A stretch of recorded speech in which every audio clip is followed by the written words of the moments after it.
xëyu ndaw yi kii nga xam ne moo di journal L'Enquête jàpp na fii ak 2026 benn échec programmé la. waaw xam nga loolu moom li ñuy wax ni lii am.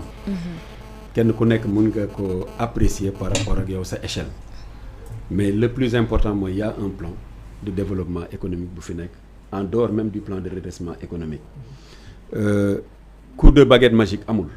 mënuñu xëy lépp sotti processus la ay étapes la. Tu l'as dit ci sa dernier kii l'emploi la création d'emploi n'est pas du ressort de l'État. Donc facilitation lay def pour ñu am un secteur privé fort mais nous notre souci mooy suñu secteur privé on n'a pas un secteur privé fort. amuñu ko te li ñu ci gën a gis ñu baal ma ci kàddu gi expression bi ay dóorkat moo ci gën a bëri vrai secteur privé am na ñoo xam ne vraiment c'est un patronat qui travaille qui est intelligent qui est cohérent mais bëri na ci ñoo xam ne mais saa waay li ñuy def c'est pas du ñu créer emploi mais au contraire li ñuy wut mooy créer ay organisation utiliser comme levier de nan lañ koy waxee de manipulation de l'État wala mu nekk une force boo xam ne moom la ñuy force de pression auprès de l'État pour ñoom ñuy am ay di bénéficier ay avantages yoo xam ne en fait population bi du ci gis seen bopp. tey on a parlé d'industrialisation de projet d'industrialisation on a parlé de l'agriculture bi nga xam ne am na yu bëri yu ñu ciy proposé on a vu l'ADER avec ce projet de comment on l'appelle encore de ferme connectée yooyu yëpp mais le jour où ñu commencé ko dérouler mais xam nañu ne mais day absorber lu bëri ci emploi je prends nag comme l'ADER bi nga xam ne xaw gën naa ko jege te bien que nekkuma fa la présidente Aïda Mbodj ku xool liggéey bi muy def sur le terrain du noppalu malgré son âge du noppalu il est beaucoup plus brave que beaucoup de jeunes yoo xam ne nommé nañ leen mais créer nga ñëw fekk une institution boo xam ne def na kii date de kenn xamul ñaata at ñu bëri yor ko muy am confronté wu à des problèmes yow nga ñëw décentraliser ko fexe ba les 46 départements am ay antennes loolu création d'emploi la cette proximité mais loolu bu fekkee ne par exemple direction yi fi nekk yëpp par rapport bu fekkee ne seeni service am na compétence lu def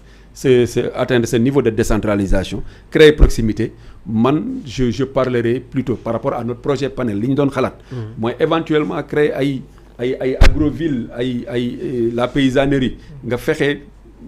di ko déconcentrer dans des zones yoo xam ne des zones porteuses pour que ci environnement boobu am na loo xam ne bu commencé jóg mais nit ñi dañuy daw di fa dem tey boo jëlee par exemple un ministère du tourisme lan lay def Dakar un ministère du tourisme lan lay def Dakar un ministère de l'agriculture Dakar y a pas d'agriculture lan lay def Dakar nga jël yenn ministères yi nga yóbbu leen ci yenn localités yi mais dans cet environnement personnel du ministère bi ne serait-ce que pour le petit commerce des villageois dina commencer di éclore ces ministres là bu fekkee ne dañuy soxla location ñi fay liggéey le personnel bu ñu soxlaa location di nga gis ñu commencer di investir en habitat di nga gis tamit ñoo xam ne dinañ fa jënd ay terrain tabax ko parce que en fait c'était pour la proximité du travail mais loolu moom mooy gaawal yëkkati dëkk et je pense que bu ñu waxee les pôles économiques le projet des pôles économiques va dans ce sens donc man j'ai bon espoir li journal bi wax ban la sax enquête bon peut-être c'est un projet pessimiste mais nous on n'est pas dans ça. waxee léegi ni nee na début 26 gis nañ benn échec programmé ci li nga xam ne moo di xëy ndaw yi. waaw xam nga loolu c'est une déclaration du journal Enquête mais ñun lu ñu bëgg mooy même bu fekkee ne dañoo gis ne xëy na bu fekkee ne jël nañu si matukaay mën nañ ñëw egg ci échec programmé mais man damaa jàpp ne comme docteur ni mu ko waxee. si bu fekkee ne si on arrive à dérouler la politique de l'emploi comme il le faut bëri na tey ay régions wala ay départements yoo xamante ne vraiment ressources ñi fa am. il suffit rek nga déployer fa li nga xam ne moo di les moyens pour que jeunesse bu fa nekk mun a am li nga xam ne moo di xëy et puis aussi Marie-Jeanne xam nga Sénégal souvent li daan am mooy li nga xam ne moo di la formation wala la pédagogie maanaam nit ñi bu dañ leen yóbbu école pour dem jàngal leen grammaire conjugaison jàngal leen li nga xam ne moo di histoire yooyu baax na ndax pour nga def li nga xam ne moo di def calcul sax il faut nga mën a lire mën a comprendre li nga xam ne moo di consigne bi ñu joxe mais il va falloir que ñu jëm ci li nga xam ne moo di allier li nga xam ne moo di la théorie aussi li nga xam ne moo di pratique pourquoi pas puisque pour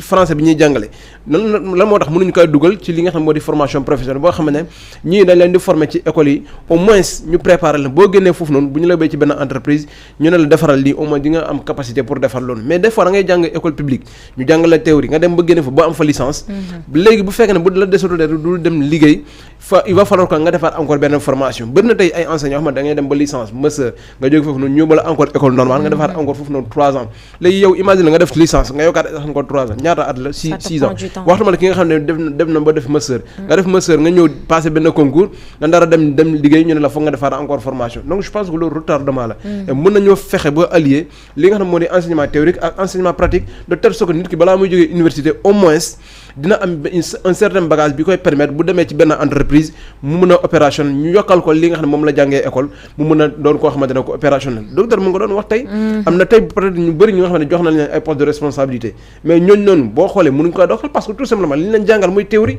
boobu na la ñu dugal seen bopp bi alors que fële na la léegi yow jàng nga théorie bi léegi ñu ne la fii nii pratique la loo xamante ne yow jàngoo pratique bi école mais boo ñëwee fii nii stagiaire ngay doon yow yaay directeur bi mais stagiaire ngay doon parce que tout simplement loolu noonu nga xamante moom lañ la dënk mu amoo maîtrise bi wala mu am xamoon na la nga ko war a doxalee loolu mooy li nga xam ne souvent moo tax yeneen ministère wala yeneen direction yi mu am retard parce que ki nga xam ne moom moo nekk au sommet moom si boppam stagiaire la ci domaine bi nga xam ne moom lañ ko jox loolu mënul doxalee li nga xam ne moo di réew mi donc man damaa jàpp ne tey avec li nga xam ne mooy les pôles annoncés vraiment war nañoo fexe ba domaine bu nekk wala région wala département bu nekk ñu xool lan moo fay li nga xam ne moo di activité bu fi gën a dox ñu fexe ba implanter fa ay industrie wala créer moyens yi mën a tax jeunes yi ak famille yu fa nekk vraiment ñuy mën a am li nga xam ne moo di xëy et loolu lu mën a nekk la parce que bëri nañ li nga xam ne mooy àll bi moom mu ngi fii pourquoi pas ne pas encourager ñoom Pastef bu muy nekk ci opposition bi dañ doon def vacances patriotiques nii ba ñu accéder au pouvoir ni ñu ko doon defee ci opposition bi ak ni ñu koy defee léegi dafa xaw a wàññeeku tuuti ñoom Azura kese la ñuy gis ñeneen ñëpp kenn ku ne yaa ngi croiser les bras di xaar ñu jox la benn poste bi nga xamante ne bureau climatisé ngay nekk alors que jamono ji ñu toll nii mënoon nañ déployer les moyens fexe ba encourager ñii nan lañuy def pour investir ci li nga xam ne moo di agriculture yombal leen les moyens nga gis li nga xam ne moom lañ bëgg ci autosuffisance alimentaire au moins ci li nga xam ne moo di mbirum càmm gi wala li nga xam ne moo di mbirum mbay bi au moins nañ am ay jéego yi nga xamante ne nañ ko mais yow nga nekkoon ci benn activité léegi nga dem ba au pouvoir nga da ngay croiser les bras léegi nañ la jox ay postes de responsabilité bureau climatisé nga bëgg oto bu nooy boo xam ne day am clim am lépp mais loolu moom terrain bi moo dàkk sax ndax terrain bi ci la expérience nekk aussi nañuy prouver balaa ñuy laaj réew mi parce que mënuloo am am nga ay militants un peu partout te tu n'as pas de programme pour ces militants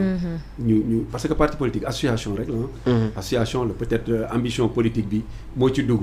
mais il faudrait impérativement que les gens balaa ñuy laaj dara ñu mën a prouver ni ils sont compétents li nga wax aussi c'est important il faut réformer l'éducation vraiment de bout en bout nag depuis l'éducation primaire ba universitaire dañ ko war a réformer te loolu buñ fi nañ fexe nag bu ñu koy réformer bu ñu fa wootee ay assises pour gars yi ñëw ndekki añ reer taaj affaire yooyu fekk bon c'est des trucs clés en main fii ñëpp a mën liggéey même nit mën na nekk ci biir néegam produire un document boo xam ne mën na dimbali Sénégal ci lu bëri il faut que tous les Sénégalais s'investissent il faut que tout le monde contribue à notre essor mbir mi du mbiru gouvernement rek aussi nañu xam ne tout citoyen bu bëgg réew mi muy ci biir këram muy ci koñ bi mu dëkk muy ci gox ba mu nekk war na mën a au moins de façon réfléchie de façon anticipée mu agir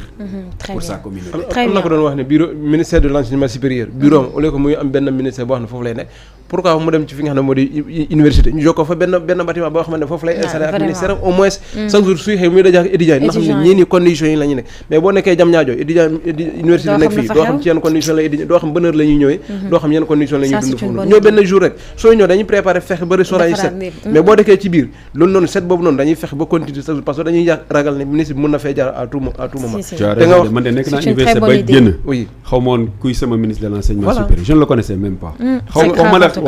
xam ko nii de je ne connaissais même pas son nom. oui voilà. c'est grave te waxal Talibé Guinaar wax ko man je ne réponds pas à la provocation. Talibé Guinaar Baye Ange mi ngay tooñ nee na moom il répond pas à la provocation naka noonu avec la complicité na jaga ñu dem seetaan publicité bi daal di ñëw eggali suñu dernier ponk. Désormais, vous pouvez payer vos impôts, taxes, droits et redevances avec Orange Money directement sur l'application Maxit. Pour cela, ouvrir l'application Maxit. Ensuite, vous cliquez sur Paiement, puis sélectionnez DGID, choisir le type de paiement souhaité, effectuer le paiement, valider le paiement, sauvegarder le reçu de transaction.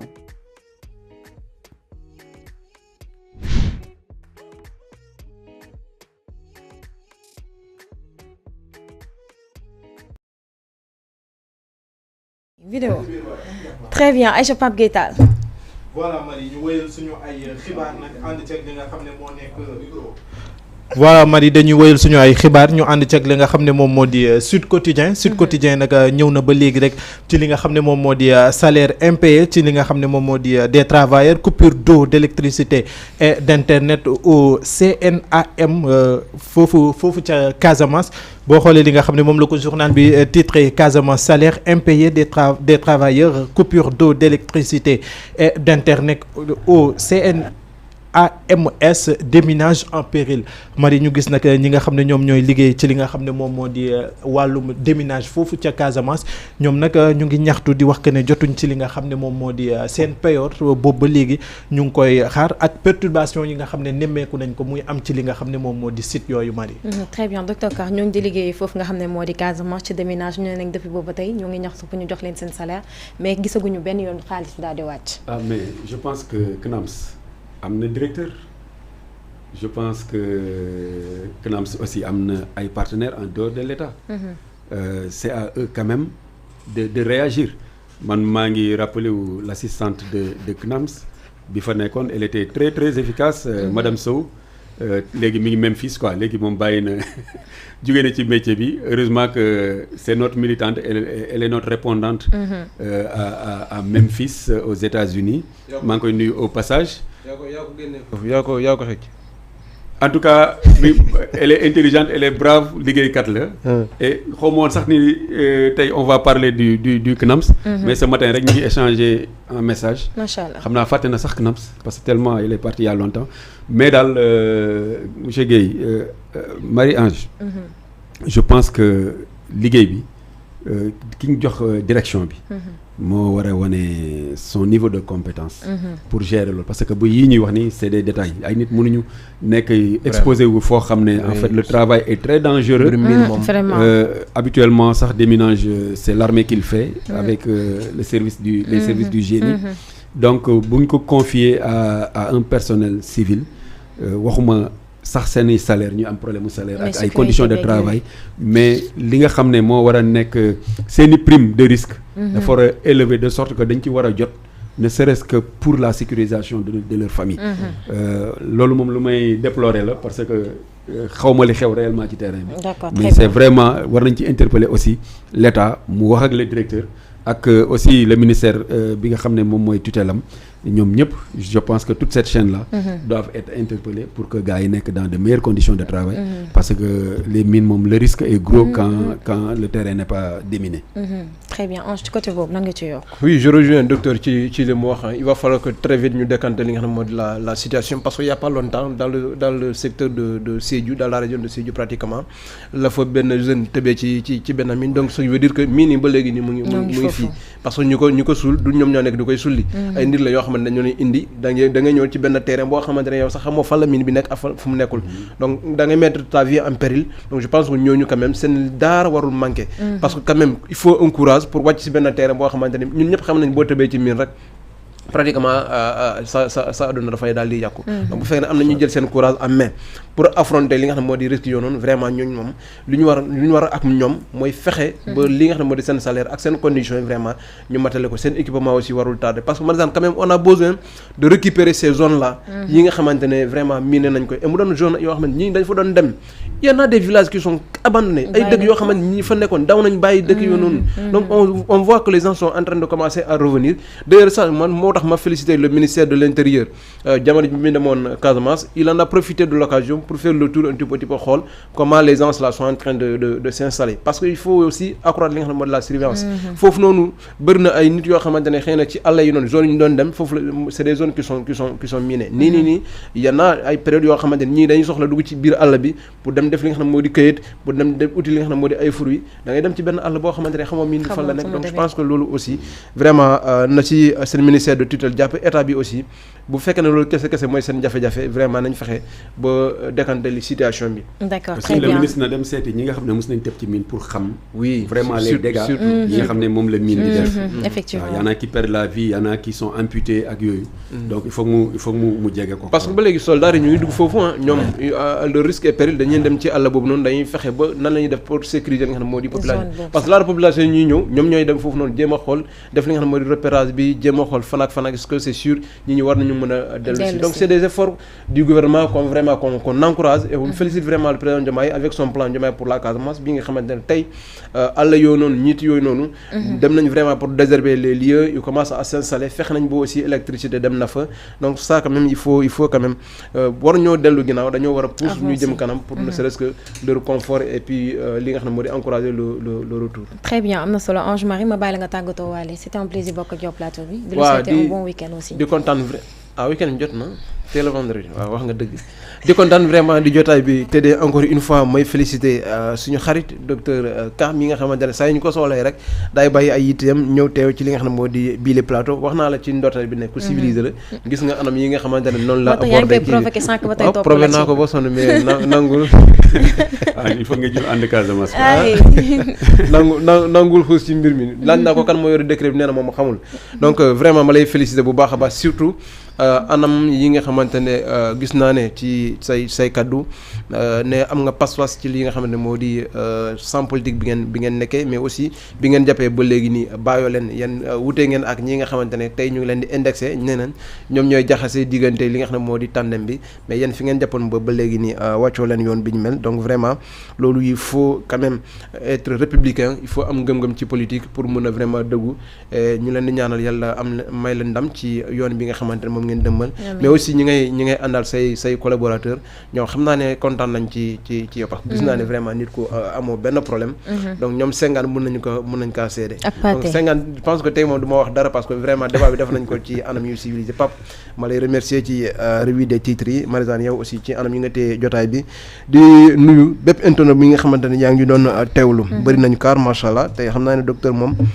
yow yaa indi ñii nii yëpp commentaire yi aussi bëri nañu vraiment macha allah di remercier aussi Ndiaga mu nekkoon ci xarala bi xam naa ne ci du yàgg dinañ gisewaat inchallah waaw très bien da ngeen déggoo bu la sax docteur c'était un plaisir bokkal plateau bi yow ma bàyyi la nga tàggatoo. waaw merci beaucoup Marie-Jeanne Ange moom vraiment il est aussi jovial et sympa et pas très provocateur comme il le fait entendre waaw Pape Gueye aussi vraiment merci pour le professionnalisme Ndiaga ñu ngi lay nuyu l'homme de l'ombre kontaan nañu vraiment ci taxawaay bi voilà Pathé qui vient d'arriver et Senghane mes amis mes compagnons de guerre voilà donc maa ngi leen di remercier ci suba teel bi waaw Ange moom war na leen décorer quoi voilà donc comme ñi ma nuyuwuloon rek nuyu aussi toutes les familles de militaires les soldats nos hommes de métier surtout ñi nekk en zone de conflit comme fii ñi nga xam ne tey ñi ngi xalaat déminer ko les parachutistes voilà ma jël nuyoo bi teg ko ci loxo colonel Adama Sy qui est le chef de corps nuyu donc toute l'armée sénégalaise à travers lui man am naa mbégte vraiment di ñëw ci plateau bi échange yi vraiment c'est très riche mais di rappeler rek sénégalais yi nii présidente Aïda Mbodj moo jiite la coalition APT te dinañu continuer suñu mission ba mu egg à terme comme niñ koy waxee lépp lu ci war dinañ ko def lu mu laaj dinañ ko def mais également profiter ci interpeller l'APIX pour le nouveau marché de Thiaroye vraiment ni mu stagné ni mu taxawee sàggane nañ ko te war nañ gën a respecter parce que c'est des impactés du terre wax naa ko fii déjà dans une émission di ko rappeler di interpeller le ministre de l'Intérieur parce que effectivement ñi ngi